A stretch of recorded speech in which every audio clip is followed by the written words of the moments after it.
Perkenalkan, nama saya Gustiwana Marvinati, nomor absen 6. Di sini saya akan menjawab pertanyaan ujian akhir semester secara lisan. Pertanyaan pertama, sebuah UMKM kopi lokal ingin memperluas pasar ke luar daerah. Namun selama ini mereka hanya menjual secara umum tanpa target pasar yang jelas. Analisis langkah yang harus dilakukan UMKM tersebut berdasarkan konsep STP, dan jelaskan bagaimana strategi tersebut dapat meningkatkan daya saing di pasar. Jadi jawabannya yang pertama, UMKM kopi lokal perlu menerapkan konsep STP agar pemasaran lebih terarah. Pertama, segmentasi pasar seperti usia, pendapatan, dan gaya hidup. Yang kedua, penentuan targeting. UMKM perlu memilih segmen yang ada sesuai dengan kemampuan usaha. Langkah yang ketiga yaitu positioning, membangun citra merek produk di benak konsumen. Hal ini harus konsisten dalam kemasan, harga, komunikasi, dan promosi. Yang kedua, pertanyaannya, sebuah produk minuman kesehatan mengalami penurunan penjualan karena konsumen menilai manfaat produknya tidak jelas. Analisis bagaimana perusahaan dapat membangun kembali value proposition yang kuat sehingga mampu meningkatkan persepsi nilai pelanggan. Jawabannya yang kedua, perusahaan perlu memperjelas manfaat utama produk agar mudah dipahami konsumen. Manfaat tersebut harus didukung bukti nyata seperti kandungan bahan, sertifikasi atau testimoni. Komunikasi nilai produk juga harus sederhana dan konsisten melalui kemasan dan promosi. Value proposition yang jelas akan meningkatkan kepercayaan dan persepsi nilai pelanggan sehingga penjualan dapat meningkat. Yang ketiga, pertanyaannya, sebuah brand fashion lokal menghadapi persaingan ketat dari brand nasional. Produk dinilai mirip dengan kompetitor.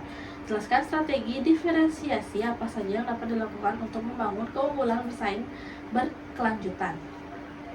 Jawabannya, brand fashion lokal dapat melakukan diferensiasi melalui desain khas, identitas lokal, dan kualitas produk. Selain itu juga pelayanan yang lebih personal dan cerita di balik produk dapat menjadi nilai tambah. Diferensiasi ini membuat produk tidak hanya bersaing dari harga tetapi dari keunikan dan pengalaman sehingga menciptakan keunggulan bersaing dengan jangka panjang. Pertanyaan nomor 4, sebuah e-commerce lokal menerima banyak keluhan pelanggan karena pelayanan lambat dan komunikasi kurang responsif sehingga loyalitas pelanggan menurun.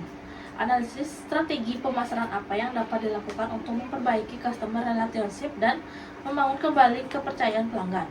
Jawabannya, strategi yang dapat dilakukan adalah meningkatkan kecepatan dan kualitas layanan pelanggan melalui respon yang lebih baik dan lebih cepat, komunikasi yang jelas, serta seperti update status pesanan secara rutin. Dan selain itu juga penerapan CRM atau Customer Relationship Management penting untuk mencatat keluhan yang cepat serta pemberian kompensasi seperti voucher atau diskon dapat membantu membangun kembali kepercayaan dan meningkatkan loyalitas pelanggan. Yang terakhir, nomor 5, UMKM kerajinan tangan lokal memiliki produk yang bagus, namun penjualannya rendah karena kurang memanfaatkan digital marketing.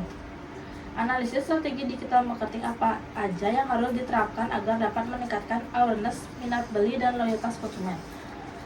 Jawabannya, nomor 5, UMKM kerajinan tangan perlu memanfaatkan media sosial dan marketplace untuk meningkatkan awareness. Konten visual, cerita produk, dan testimoni dapat menarik minat beli konsumen. Jadi untuk menjaga loyalitas pelanggan, UMKM perlu menjaga komunikasi dan memberikan pelayanan yang baik.